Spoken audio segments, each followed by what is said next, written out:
of countdown was that? I don't know. That was horrible. Did you count down? No, or rather, did you click? Yes, I clicked. I'm recording now, but like, goodness. 1, 3, 2, 1. No, I said 1. I mean 3, 2. I said I mean. Like I interrupted myself and I said I mean. Unfortunately, the truth to that is lost to time, but I'm going to say you're wrong. So you're back in LA. And I'm not in LA. I'm back in Northern California. It's all LA. You are just like everybody else outside California. You think we're all from LA. You think we all are hipsters. You think that we all know what hiking is because we've walked in LA or whatever it is. So I'm telling you right now, no, it's not the case. Well, nonetheless, you're home. I'm home, and you've been home. I never left. And now we can't leave home, but we'll get to that. We'll get to that. You were a phenomenal host, you and your lovely wife. My fiance now and I had a great time. And it was nice because the last time I went to Utah, we did different things. And this time we went to Utah, we also did different things. So at least for me, I got a little bit of slice of Utah, a little bit of slice of everything that you can offer, at least in the winter pseudo springtime. Yeah, it was definitely a weird time, but we got a lot done. Like we had stuff going every day because snowstorm. Oh man, after buying winter gear, having all the winter gear, and then not bringing it because we expected light rain, and then getting actual snowstorm. Yeah, it was an eventful week. It was definitely every time getting back home and just face into pillow status. Well, it was a freak snowstorm for Aurelia and I because, again, I mean, we've been in snow before. Like, she lived in Germany. I lived in, Belgium and England. We're very familiar with snow. Zach, also very familiar with snow, being from the East Coast. But it was like, oh, I wasn't expecting this today. Are you guys, being that you're in Utah, kind of used to that? Was it like, whatever? Or was it also to you somewhat of a surprise? I mean, it was a surprise, but like we were a little more prepared. Like I had brought my snowshoes because we figured we were going to be in the mud. It was a little lighter on the jacket than I wanted, but I still were fine. I wish someone would have specified what mud shoes were. I am going to hound this into your cerebellum.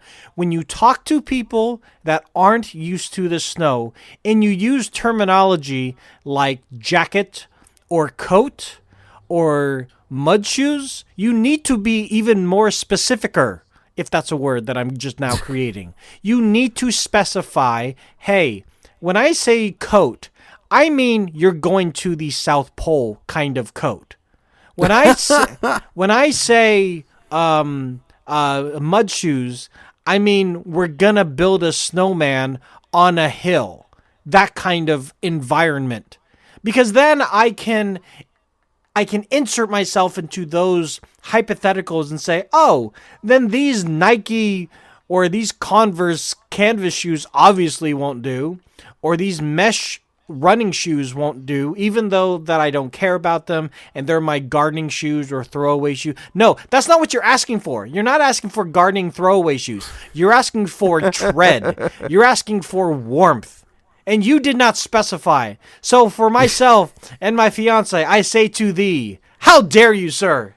How dare you keep us in the dark for weeks, for days on it, hours for weeks. Okay. I'm done. You better be. That was horrible. No, that was wonderful. Kidding me? It was great. It was content. mud. But the fact is, shooting guns on our friend's property, that was great. That was the only time that we really were a little underdressed, if you will. The fire was really nice, but then we walked away from the fire and like, oh, then what's the point of having a fire? Yeah, that fire seemed very short-lived, even for my standards. I was like, we were there, we were hanging out by the fire, and it's like, okay, time to go, which I understood, but at the same time, I was like, well, that was okay.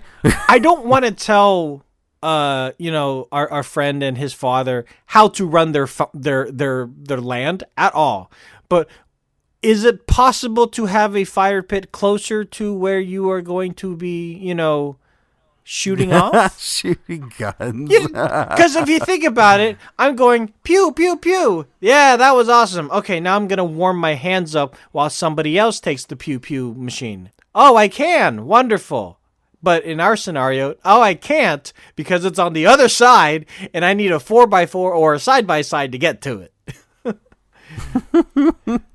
So again, this is me, a city boy, telling, people that own acres of land and have been doing so for generations how to do it. But I don't want to tell them how to do it. Just, pass it on to them nicely, because you're closer to them than I am. The liaison at this point. Our consigliere, if you will. For those who didn't get the hint, Aurelia did say, yes, I'm not going to drone in on it regarding the whole... Go watch his little video. He spent a lot of time on it. Exactly. I didn't spend a lot of time on it, but... He spent so much time. He slaved hours, days. Yeah, what other lies do you have? All he thought about was... What other lies do you have? Yeah, go on. You're handsome. Okay. I know I'm not handsome. I'm adequate. Oh. That's right. Self-burn. Well, that's where, like, in the pantheon of, oh, wow, you got Josh Brolin and Jason Statham and, all those other, like, chiseled chin, like, guys. And then you got me, kind of, like, not completely on the other end, but also, like, I'm in the top middle, if you will. There you go. Yeah. I know to be humble. I know where I stand. But yeah, check out the video. I did put some effort into it. Didn't take days, but it was fun to edit. But it was also in one of the most nerve-wracking things I have ever done. Well, you did good. You did it on the top of a mountain. Everything worked out. Well, I only really did good because everybody chipped in with their ideas. They chipped in with photos. They did video. Our friend had the brilliant idea of miking me with his own little, like, handheld lav mic. And so I did that. And Aurelia completely bought it. She's like, oh, yeah, all these guys, they vlog or they take videos, they take photos. Like, they're totally used to it. This is what they do when they go on hikes. This is normal. Like, yeah, totally. This is what we do. I loved it. It was great. But again, to you, Fire, thank you for being the keeper of the ring. You are also the keeper of the box that I left for the ring. Yep, and the warranty card. So there's that. We'll have to figure that out. And to anybody else who participated, you guys are awesome. No, the thing that was really interesting was the fact that everything was closing behind us. Like literally as we went along and did things towards the end of the week. Like it wasn't literally like, oh yeah, this is your last day to do X, Y, or Z. It was like a few days later, we went up in the Snowbird tram and went and did your little proposal. And then not like 3 days later, Snowbird closed. Yeah. And not because it was the end of the snow season, but this whole virus thing. Yeah, no, I mean, I took Aurelia back up to Park City, where we went on the Monday, and I took her back up there on the Saturday to check out the brewery. And I mean, pretty much all the shops were open, all the galleries were open, which was great. But the brewery itself, rather the distillery for the whiskey, they were shut because of the virus. And it was one of those like surreal things where we knew at that moment that things were very heightened. Like just the idea, the concept of us taking a plane didn't sit right with me, but we had paid for it. It wasn't completely rampant, because again, this was 2 weeks ago from the time of recording this. And so It's like, worst case scenario, I'll get a mask. That was my solution. I'll get a mask or I'll wear gloves or something. Like it's not a big deal. But yeah, the more and more as we were hearing things were getting shut. And then you and I got an email from work saying, hey, You're homebound. You're homebound. Stay home. So Yeah, it's been a weird time. It was getting way more like solidified in the reality that, I mean, it's not end of days. Let's be honest. No. Some people are acting as such, though. Oh my word. We'll get to that. And like I'm a big like proprietor of like I don't like to talk about trendy things and what's currently happening because it's like in the long run it's not going to matter. But this is like long enough. Like this has got some weight to it. This is more than a trend. It's kind of it's a health concern, right? It's a global health concern. It's not like the new dance craze on TikTok that only a few thousand or I guess a few million people care about. No, this is a multi-billion person issue. And what sickens me are those that aren't not finding that happy medium of, okay, if I have to go outside, I will go outside. But I still see till this day people that are trying to spit in the face of flattening the curve and are like, oh, I'm going to go to the beach and I don't care. Like, no, this is exactly the problem here. Because even if you don't, like, even if you get the virus, you don't have to necessarily contract the virus, but you can pass it on to somebody else who has a lesser immune system. Oh, well, then that's their own fault. No, it's not. It really isn't. It's yours. Yeah. I don't know how else. No, you want to hear the worst part is the misinformation. Oh, and I actually got to see it firsthand too. I heard it firsthand too. So you go ahead and say what you heard, and I'll say what I heard. So I had one of my family members send me a message on Facebook and was like, "Hey, I'm trying to help out. Here's how to prevent / get rid of the coronavirus. What you need to do is squeeze out a lemon into water and then place the lemon in the water and drink the water." What is this, a cold? That's what you do for a cold. The video comparatives, they're like, it's the common cold. It's just it's a little bit worse than the common cold. It's not by much. You just drink the lemon water and you'll be fine. And I actually messaged back and I was like, please tell me none of this is true. And they messaged back and said, I figured it was true. Oh. Yeah. Oh. And I'm like, oh no. Oh, God. Oh no. Yeah. All right. So if this is getting to someone like, my family members, which that's bad. Like that's convincing people. Yeah. And it's at the end of the video, for one, the video almost looks like it's made by an AI. Like the voice is kind of weird. Okay. And like it has that like uncanny valley for the voice of like, I don't know. Right. And it has some like speech errors, I'd say. Okay. Yeah, it straight up doesn't feel like a real person. In the end, it says share this video to save a life. Oh, God. And that's where I like lost it. I was like, are you kidding me? That's terrible. Are you kidding me? All right, so let's just be clear, listeners, that doesn't work. Yeah. Let's just be clear about that. That's not going to help you. The other thing that was going around, and even I'm going to call him out because he's very much a public figure and people know him by name. Geraldo Rivera on Fox News was saying, yeah, no, if you hold your breath for 10 seconds and you don't have to cough, you're fine. Like, oh my gosh, I saw that. what are you talking about? Are you insane? That is terrible. That is not a test whatsoever. I mean, basically what people are coming up with are homebrew, I hate to use the term, but wives' tale-esque kind of methodologies to figure out if they, in fact, have or not have the virus. Because growing up, it doesn't matter what culture you have. Growing up that there was something that your mother or your aunt or some family member would do that you thought, that is so strange. Like, yeah, no, if you have a cold, just sip this vinegar and look upside down for 10 seconds and then you'll be fine. And for some strange reason, there were some times where it did work.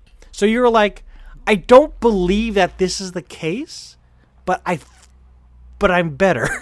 Like, I don't believe that this is the right cure. Like, I can't go on national TV and say this is the cure for the common cold. But the reality is I am better. So I'm just going to keep this to myself. But with the coronavirus, these little how-tos on how to, check yourself and things like that. No, they're dangerous. Like, this isn't like, oh man, you're drinking vinegar and so you're gonna get over your cold and it doesn't work and it doesn't really do anything. No, this is much worse. You are going to affect many more people. So, for those of you who don't quite understand, like, how bad this virus is, there's a couple of great videos that you can watch, and they're really quick, but also entertaining, at least, not boring in that sense, on YouTube. One's from Kurskagau. I can't. How do you pronounce it? Fire? Kurzgesagt. Thank you. That's what I said. As far as I know. That might be wrong too. No, what you said sounds way more right than what I was saying. The other one is ASAP Science, ASAP Science. They go into depth, like, what is the coronavirus? What is going to happen to you and your body if and when you do contract it and you don't do anything about it? And then there was another video that ASAP Science did about the vaccines and how close we are to a vaccine. Because one of the other falsehoods that are being proliferated right now is, oh no, we'll be fine because we'll have a vaccine in a couple of weeks. Like, what are you talking about? I actually saw a link about that. Yeah, that was another thing that came up in a family conversation of like, oh yeah, the vaccine's like well on its way, and it's like, okay, well, sure. In that context of well on its way, yes, it could be, because the vaccine that one of the main vaccines that's being researched by a private company out in Seattle. I can't remember the name of the company. I want to say Moderna. That's all right. But anyways, it's a private company that is actually trying to work on a vaccine called an RNA vaccine, the mRNA 1273. There are usually 3 phases in which a vaccine gets tested. Phase 1 is safety, phase 2 is efficacy, and phase 3 is expansion. They're currently testing phase 1 on 45 healthy adults to make sure that the vaccine itself is safe. Like, it's as safe as giving somebody a placebo. And then they will move on to efficacy, in which they will test a larger sample size to see if it actually works. And, Seattle was one of the first major cities to be hit by this, so I'm sure they'll have people to test. But the fact is, they still have to get FDA approval to push through to efficacy. But why this is making headlines is this is the fastest that a company has gone through stage 1 and has been, successful and going through all their tests and all their experiments to feel confident to move on to stage 2. And well, that's good. No, it is great. Here's the reality, though. We're still looking at minimum a year out. And that's what the leading virologist in the world is basically saying, that if everything goes according to plan, if nobody drops the ball, if they continue to get funding, because that's the other thing, they still need money. If all this still goes the way that they want them to go, then yes, we will have a vaccine by the end of the year, or sometime in a 12 to 14 month period, and that would be unprecedented. That would be amazing. The problem is, though, while we are attempting to flatten the curve, meaning we're trying to lessen the spread of this virus, the less and less people there are that are contracting it, the less and less an issue this will become. We don't have a SARS vaccine because SARS just kind of went away. And so all the research and all the development for a vaccine dried up. And this is basically another SARS. This is the same derivative of SARS, a COVID-2. And so if that happens again and we don't learn from our mistakes, this is just going to be history repeating itself. So hopefully we'll continue to have more money being thrown into this so this doesn't happen. Well, hopefully people can take the creating the vaccine a little more serious than hoarding toilet paper and water. Well, that's the other thing too, right? People are going on the complete extreme of trying to do a doomsday scenario of I need all the things. And when you do that, you ruin it for the rest of us.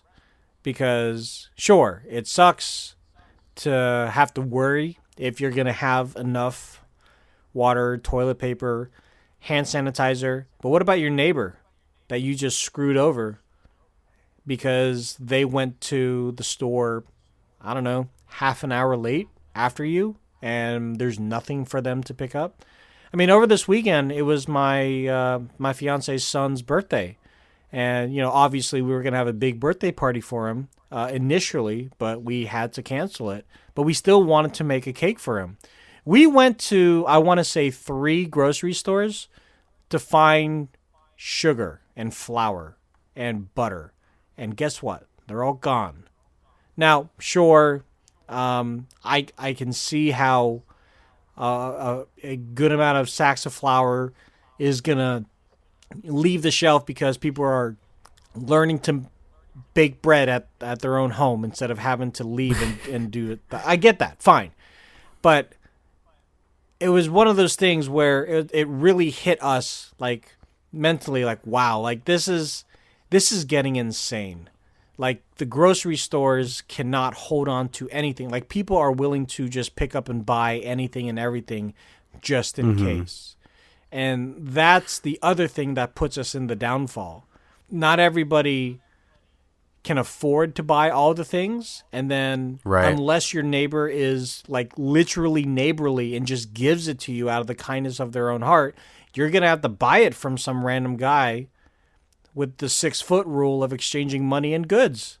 That's terrible. No, I am enjoying the fact that law enforcement and stuff is really cracking down on scalpers and really just slowing them down for their ability to overcharge and cause havoc. Because you had that guy in I don't remember where it was, but he bought like $71,000 worth of supplies. He was in Tennessee. Yeah, and he.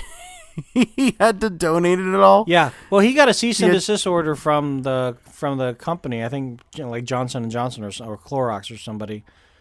But then the law enforcement were investigating him for unfair price gouging. Yeah, price gouging. Thank you. I mean, good for them for actually like trying to see if there's a way to charge this guy some sort of fine or something. Yeah, I don't think he needs jail time. That's the last thing that we need is to put somebody else next to somebody else. That's true. I mean, that's the other thing. Like I was watching. I think it was John Oliver last week, and he was. I think it was him. It might have been Phil DeFranco on YouTube, but one of the two were mentioning like we're all worried about ourselves, and it's fine. It makes sense. And we're trying to keep out of the hospitals because our healthcare system can only sustain so many people on respirators and ventilators, and doctors are trying to avoid getting sick. And the more people that go there, the doctors and nurses and attending, they're all going to get sick. What about the jails?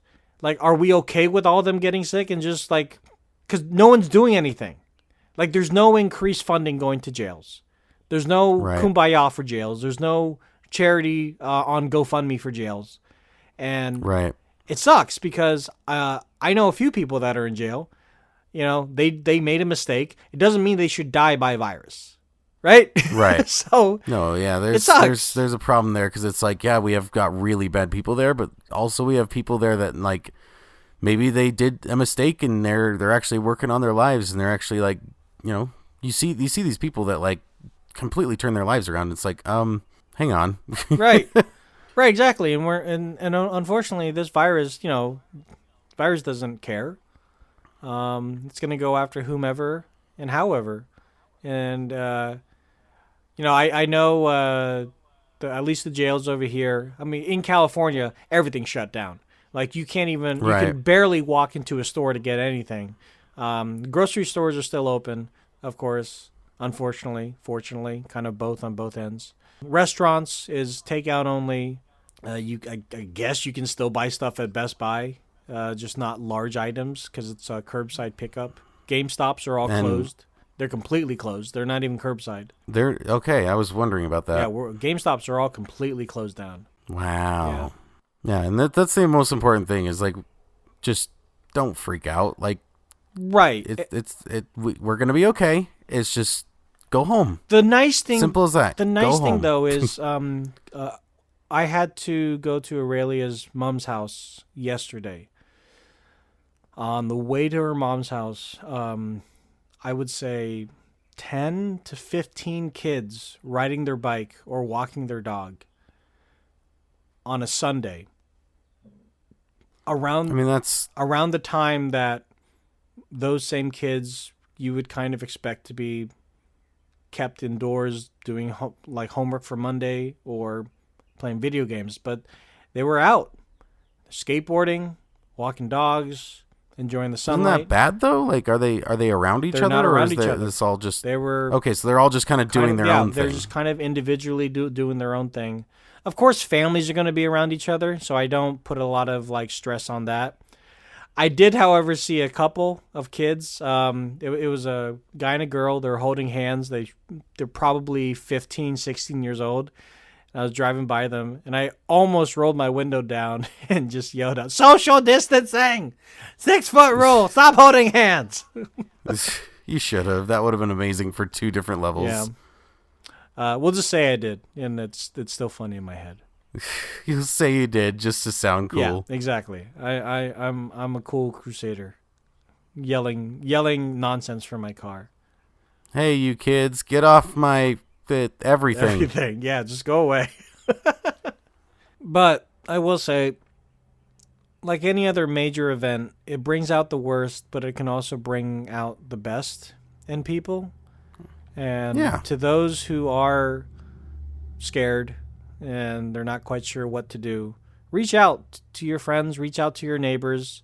This is the one time I'm really glad my fiance is on Facebook, because when I mentioned earlier we couldn't find butter or flour, she reached out on Facebook to her friends and family that live in our town, and somebody loaned us their flour, and somebody gave us their butter, so we can make this cake for Nicholas. And I was like, there you go. It was one of those things. The only other major time I remember people kind of bending over backwards and looking out for their fellow man was, I'm sure there was a time between then and now, but the last time I remember that was 9/11, when, at least here in California, everybody was trying to be the neighbor that you always would want. Everybody was trying to be friendly. Everybody was trying to be like helpful, smiling. And now it's kind of similar. You just have to do it from afar. You can't shake hands, and you just have to be kind of wary about that. Wash your hands for 20 seconds. But the reality is we're all trying to figure this out. All of our kids are probably going to be stuck at home until the foreseeable future, maybe until the next school year. What does that mean for moving on in a grade?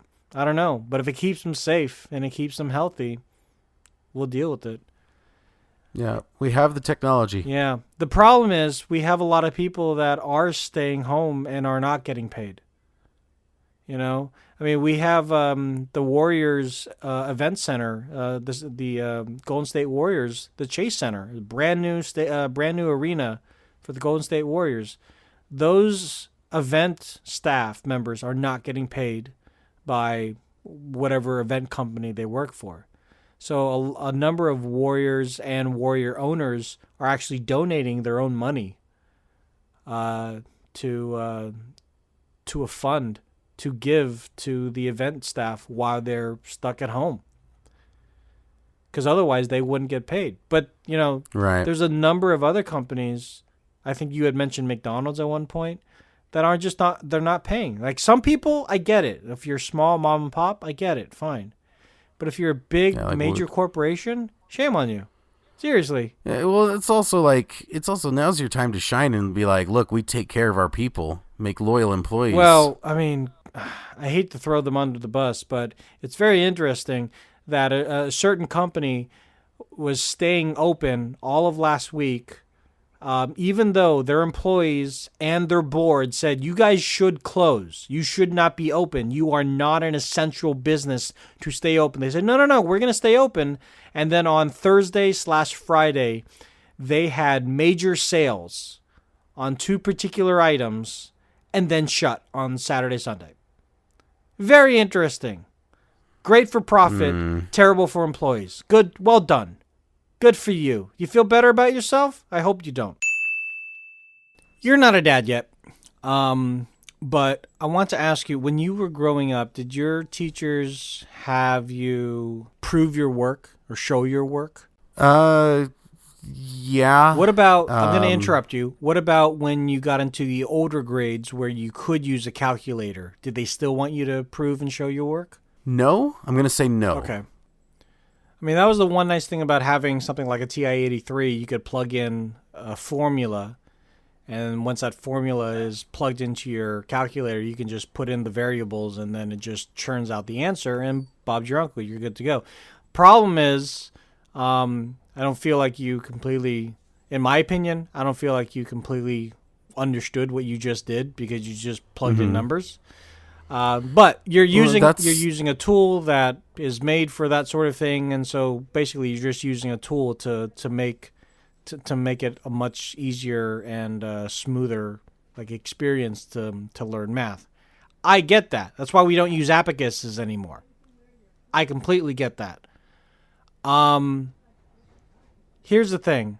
It feels to me like nowadays, whether it's my son or my girlfriend, my fiance's son, not to show any kind of work whatsoever. And I'm not a fan of that.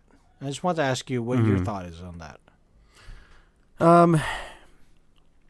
mean, I had one scenario where they asked us to show your work on the first couple problems. Like if it was a 30 problem thing, we would do the first, let's say 5, if that, just to show that we got the concept and then put in the answers. Because if you get the concept, cool, and if you get the answers, cool. But if you don't get either of them, then it's going to be a while before we figure out that we need to stop you and be like, hey friend, you're getting this wrong. Right. So I'm not a fan of showing work, especially if you can prove that you know what you're doing and you know how to do it, especially in your head or something. If you can prove that you get the theory of it, then go for it. That just seems like a waste of everyone's time for you to sit there and try to show your work constantly. I would go with the show your work very much at first, and then once we know that you're good, I don't need you to do it again. Okay, so kind of along the same lines, but a little different subject. If your kid had said, "Hey, Dad, what does this word mean?" What would you tell him? If I knew the answer, and I 100% knew the answer, then I'd answer the question. But then if I didn't, then we'd look it up together. Where? Online dictionary. Really? Online. Yeah. That's interesting. My immediate reaction would be go to Google, type in define : word. Interesting. And usually you can see where it pulls it, cites its sources and says, okay, we're pulling this from Merriam-Webster or dictionary.com or whatever. So you wouldn't actually get out a dictionary and say you figure it out. No, that's archaic. I haven't opened a dictionary for probably close to a decade. See, I feel like that's still a good if you would call it a skill. I feel like it's still a good skill to have.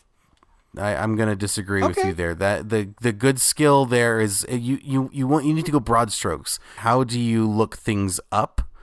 And going to you need to look it up in an actual dictionary that's not how you modern day problems require modern day solutions, right? So you telling them But look it's it not up a in a modern day dictionary problem.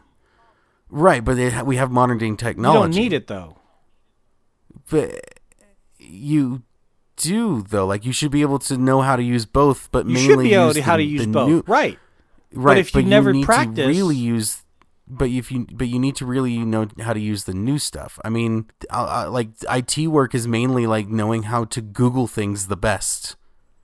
Like honestly, like have you never heard that example? Like that's totally a thing. No, I if completely you know agree. When I was in IT and someone asked Yeah. me a question, I kind of feigned I knew the answer, but very subtly, I was on Google, or yeah. I was on Ask Yeah, Jeeves and that's to see if they had a yeah, different and that's answer. that's a perfectly good answer. Right. It's just you need to look up the information. And so yeah, I'd say the same thing with looking up a word in a dictionary is like you need to know how to work a dictionary like that, but that should come secondary.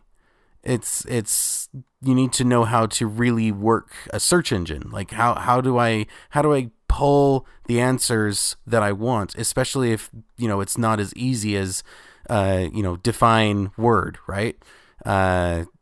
What if you need some more information from something and your first result on Google isn't what you need? Then learning how to rephrase to where a search engine can find what you're looking for is much more valuable than, I know how to use the alphabet and find a word in a dictionary. I would hope any regular person would be able to look up a thing in the dictionary under the basic concept of all the words are in here and they're in alphabetical order. So maybe I and need you know to how to use the specify. alphabet. Maybe I need to specify age, because I don't expect my Okay. 16-year-old, well, going to be 16-year-old, and I don't expect my fiance's son to do that. I wholeheartedly expect them to whip out their phone and figure it out that way. Okay. I guess the stage of where I feel like a child should learn how a dictionary works, what etymologies are, and how to navigate through that is definitely in the younger years. Not as young as maybe second grade, but maybe third grade / fourth grade. Then past that, fine, use the internet. I'd say honestly, like they should be taught when they can understand the concept, because it just becomes easy of like, hey, words? Cool. Words are in this book and they're in alphabetical order. You know alphabet? Good. Cool. You should be able to understand the concept. Yeah. No, the thing is, like, there are kids my daughter's age that don't know how to read analog clocks. Okay? So I feel like, yes, there's a digital Okay, age. that's a different There's a thing. digital age, That's and we're moving forward, and I feel like to a certain degree, like using the analogy of analog to digital, that's what a physical book to Googling a word definition. Like, sure, digital clock is easier. Sure, Googling the answer of the word is easier, definitely. But I'm not trying to make your life harder, but I feel like knowing the backbone of it is very, very important. And that's kind of why in the younger year of when my daughter's like, what does this mean? Like, I'm going to pull out the dictionary. It's not a very large dictionary. I even have her mother has a picture dictionary for her too. I'm not saying like you have to know front and back Merriam-Webster or the Oxford Dictionary. I'm not a masochist. I'm not, I'm not a sociopath. I'm not that crazy. Like, but I feel like she should be able to, when that question arises, don't come to me. Go grab the book. Then come to me if you still don't understand. Then when you're in 5th, 6th grade and you still have that problem, then we have an issue. But that's kind of where I stand. It's like there's too many kids that are reliant on digital information. And I mean, we just had a power outage on Saturday. And, obviously we know how to work around that. But, there are some people in this world that have grown up with power on 24/7. When that power goes off, they don't have a clue of how to, do anything that is non-digital. And that's not good, in my opinion. Right. But I think it's still okay for that information to be secondary. Like, it doesn't need to be that important to where, like, it requires vigorous training like that. I don't know. Maybe I don't know kids enough. I don't mean maybe to come that doesn't... across as vigorous training. It's not like I wake her up and say, "Go look for this word and tell me what it means." Go look for 10 words or no food for you. Yeah, I'm not that bad. I mean, one thing I used to do for Franklin when he was younger was I would give him, over the summer break, just to keep his brain going, I would give him a list of 5 words, ironically, that I found on the internet, but he would have to use the dictionary to define, and then he didn't have to define it, but he would have to write 5 sentences using the words properly. And that was a combination of using the dictionary, using it correctly, knowing and understanding the definition correctly, and then also practicing your handwriting, because he had really bad handwriting. So that was kind of the method to my madness at that time, and it worked. As far as I could tell, it worked. Does he use those words as a part of his everyday vernacular? No. Does he need to have a vocabulary so he can use the word vernacular? Not necessarily, no. But that's the other thing too. Like, having that stupid thing of word of the day back in elementary school, having the word calendar that your mom got you for Christmas, and you're like, this is not the Farsight calendar. I don't want to learn every single day. But having those things, I feel you don't need the vocabulary of a learned scholar, but you should be able to figure out and be able to deduce how to speak more eloquently, and in this day and age, I don't think kids are getting that. And I feel like it's being lost. Unless you're one of those kids that really like reading from a book and not a Kindle. And those are very few and far between these days. I just don't want a generation of dumb kids that don't know, that don't know the basics of, I don't know, higher learning. That's just my fear. That we're reliant on on the internet so much that you don't need to be super smart. You just have to know how to use a search engine. And while that's very important to use, especially in like jobs that you and I have and jobs that you and I are striving for, everyday things should not have to be a search engine query. No, it is important to like be able to retain the knowledge from the things you learn, whether from a book or from the internet. Like, you should be able to learn like what's real and what's not, and then also be able to retain that information so you don't need to Google it every time you need to think about it. There's a couple of podcasts that I listen to. I don't know if you know what a podcast is. Is one of them still recording? It's a really good one. Yeah, they use big words. But no, there's actually a couple of podcasts that I listen to, and these guys they're not Ivy League college graduates or anything like that. But they definitely have used a couple of words that I've obviously heard in passing, but they used it enough in their sidebars and enough in their little like transitions where I feel like I'm either using them incorrectly or I really don't know what those words are. And after looking them up, like, wow, these are very basic words. Arguably, they're very simple. These are words that could probably be used every single day with a standard conversation, and I don't know them. And if I don't know them, these kids don't either. And is that a problem? I don't know. I mean, have you ever used the word that you thought you were using correctly and someone says, "What does that mean?" And you're like, "I don't really know how to explain it. I just know I'm using it right." Am I? That's kind of where I am right now with this particular word. I can't remember what the word is, but that's kind of where I am right now. Maybe I should have written out the definition and my own sentences and improve my own. I thought he didn't have to write the definition. No, well, he didn't, but I would have to do it for myself. All right, guys. Well, this was kind of a heavy episode. Sorry about that, but I hope it was informative. And I hope you guys can share this with other people, specifically on the COVID-19 situation that's going on right now. And I hope you guys are all safe. You're enjoying your quarantine. You're figuring things out. Do a board game that you haven't played yet, or at least in a couple of years. Those are fun. In the meantime, Quentin, how can people find you? On Instagram and Xbox at Firewall.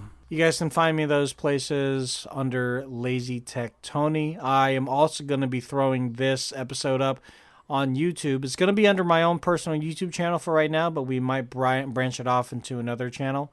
We'll just see how things go. Also, we have our subreddit under Still Recording Podcast, and of course our joint Instagram account where you can see what we're doing regarding the episodes. So you guys stay safe out there, and we will talk to you in the next one. Bye-bye. Bye, guys.